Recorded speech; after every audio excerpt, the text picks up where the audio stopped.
Okay, the platform is in place and the pontoons have been attached. Now what's holding the platform down is really just these big washers, and they are attached to the bolts that have come through the stainless steel pipe, through the profiles, and then through the deck. So it doesn't actually take too much tightening to hold the deck down, because under here there's another nut the same as that's been tightened right up. So on every point where those outriggers go, they've all been pre-tightened. This nut is only, and this washer is only holding the decking down. The outriggers are set up. You'll notice I've got one higher point and one lower point. I've tried to run them so the back of the pontoon's down. They seem to run quite well with the nose up a wee bit and the back down. It's just to do with the weight, and the water level probably gets close to the top of that pontoon, and this one's about 1/2 to 3/4 in, depending on what speed you've got the motor running at. But they can be adjustable, but they don't need to be. I thought they would, but they don't. They're fine in that position. So the next bit to put on is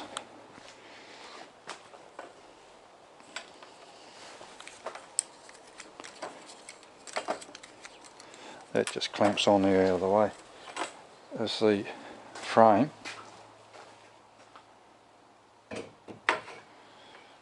Now a lot of these fittings are quite tight and need a bit of manipulation, but that's a good thing, because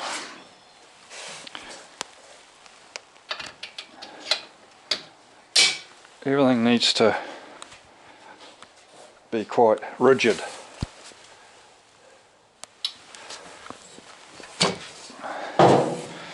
Now I've just used these clips.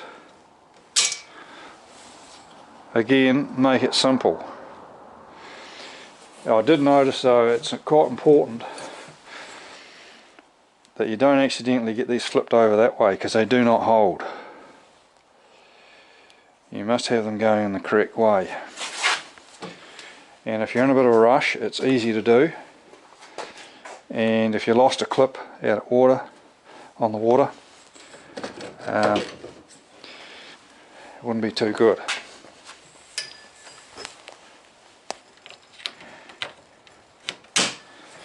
If they snap shut, they're normally doing their job.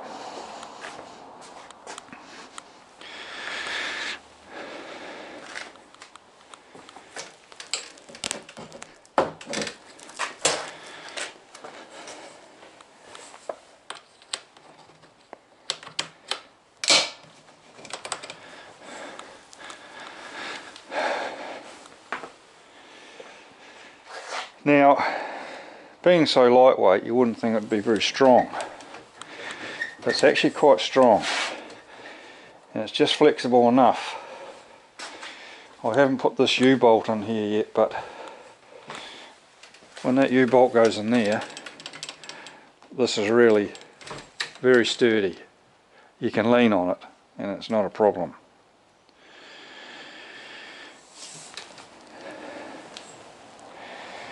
Now, I'll attach the electric motor just to show you the position of it really.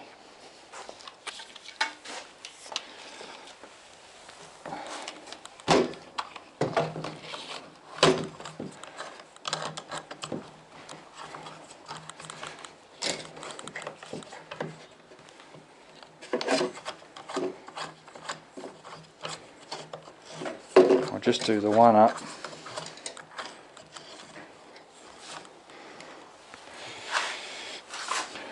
It looks dangerously close to everything, but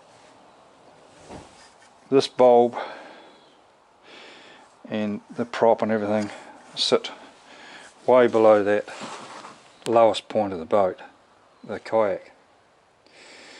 And I've put the rudder down, and the rudder's actually got a reasonable amount of clearance. Now the reason why I've put everything in this position is that the kayak it steers a lot better. I had problems earlier on. I'd had the electric motor up there, and why I wanted it there was if I was sitting in the seat, I could still steer the boat from that position. But I found that it wouldn't run true. This part of the motor would not run true. It ran on an angle all the time. To run the boat straight, I had to run this on an angle, and it was because of the extra drag on the one side. So what that was doing was the efficiency of the boat was poor. The speed of the kayak was poor as well. So eventually made this, attached it to here, and it works much better. Now, quite pleased with it.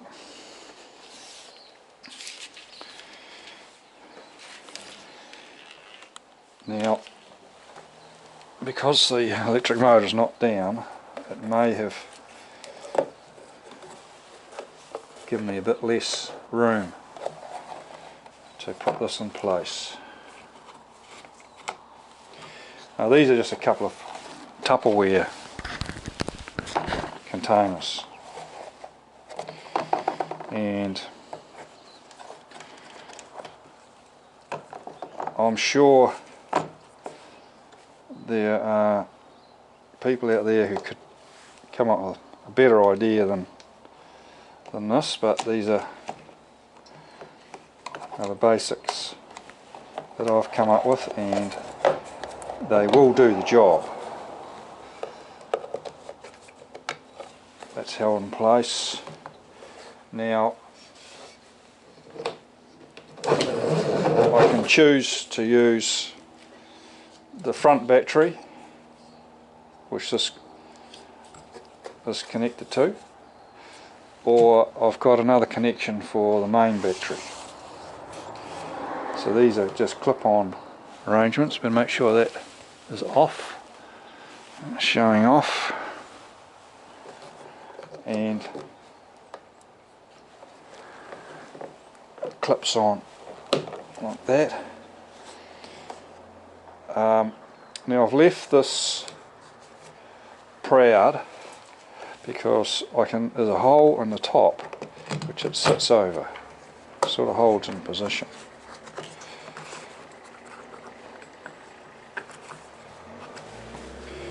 So that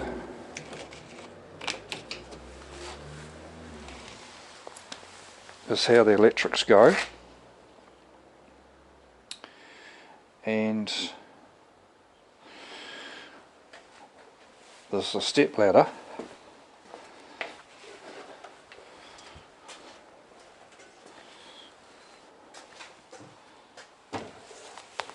which goes here.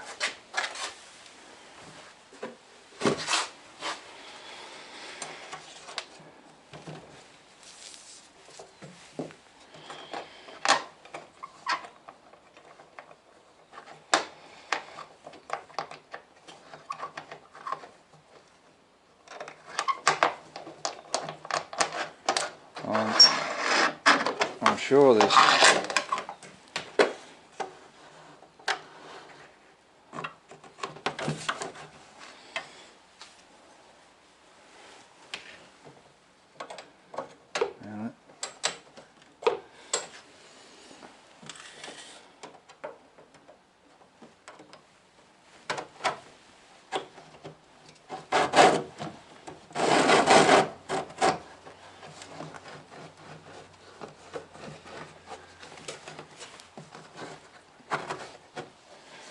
Right, and that goes on there. Now you can see that that wee ladder takes up a reasonable amount of room. There's still room there to walk around and to fish quite easily. If you want more room, then this goes back, fold it up, and it just lays back like that. Just put a half hitch in there. It'll probably go that side, and you're back to full capacity again.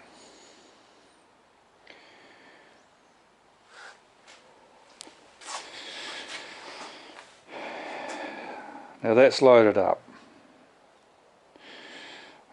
There is an anchor to go on there, and the long anchor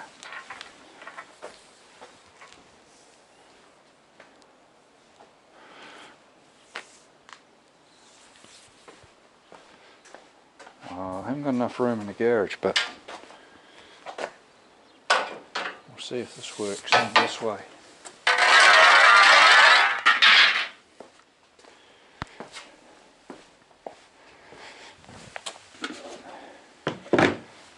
The idea is it's got easy access. If you don't want to leave it up in the air, there's a, yep, just going to get it. It just sits there until I need it, and then I'll just slide it out. And this has got an open top, and then of course it goes down through here and through this, the decking and the profile. Now when I first did this, because it's an alloy pipe, I found it bound on the hole I had drilled through here, so now it's only rubbing on the decking, and underneath I put a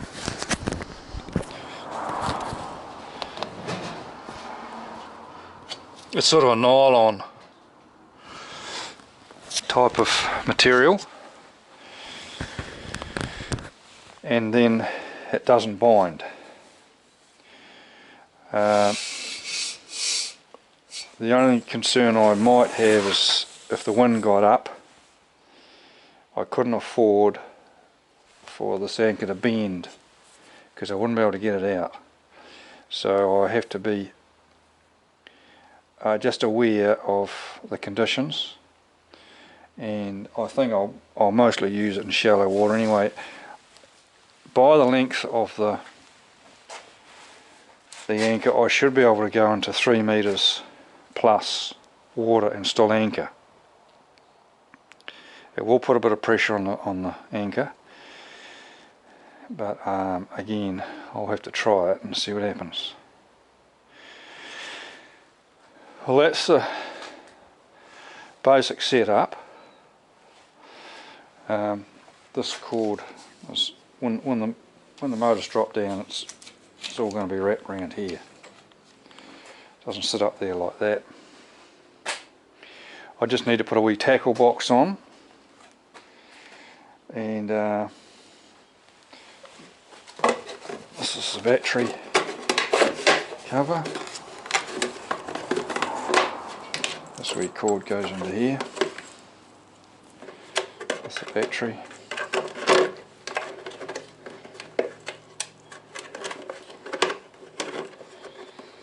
That sits there like that.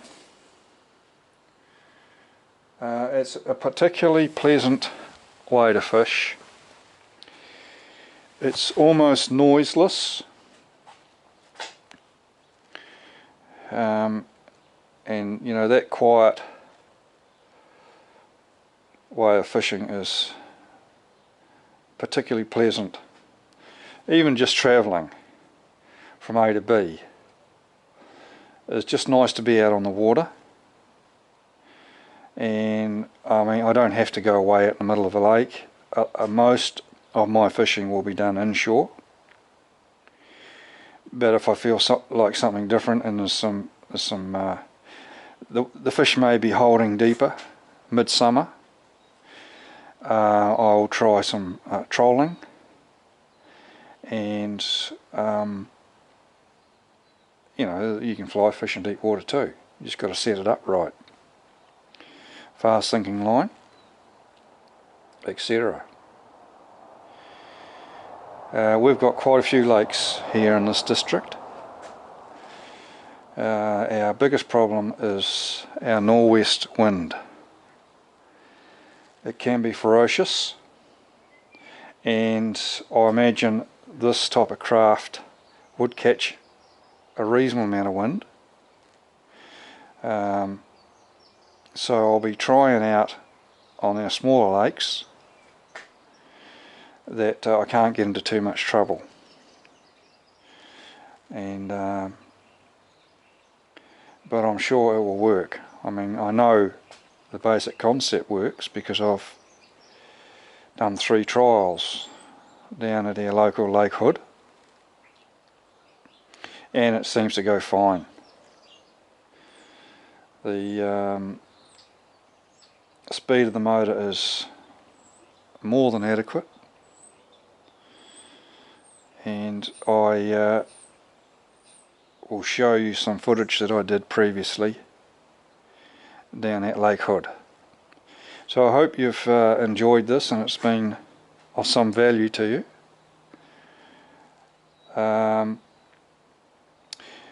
Expense wise, it certainly turned out more expensive than I initially projected this to be, but and a lot of that cost was in these pontoons, and for very good reason, that they really are holding the whole thing up. It's as simple as that. They had to be good, they had to be done right. Actually, one thing I haven't shown you is the product that I used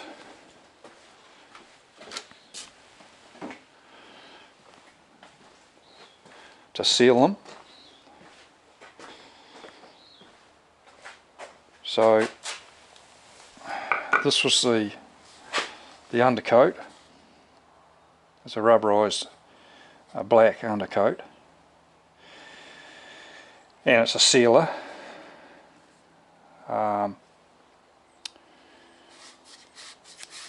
Dusty put this on. He just used a wee air painter, and it, you know, it only used, there's still a quarter of that left, and he went over it a couple of times. So it seemed to be quite a good product. It was what was recommended anyway. And then we just painted it with a boat paint.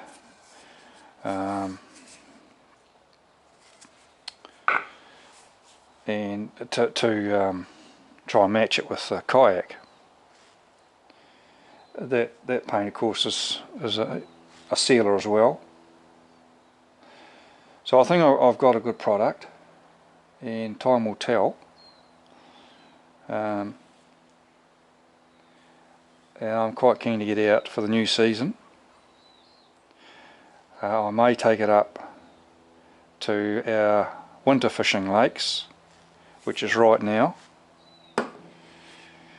We're getting some frosty mornings, but from sort of 10 o'clock till 3 is quite pleasant.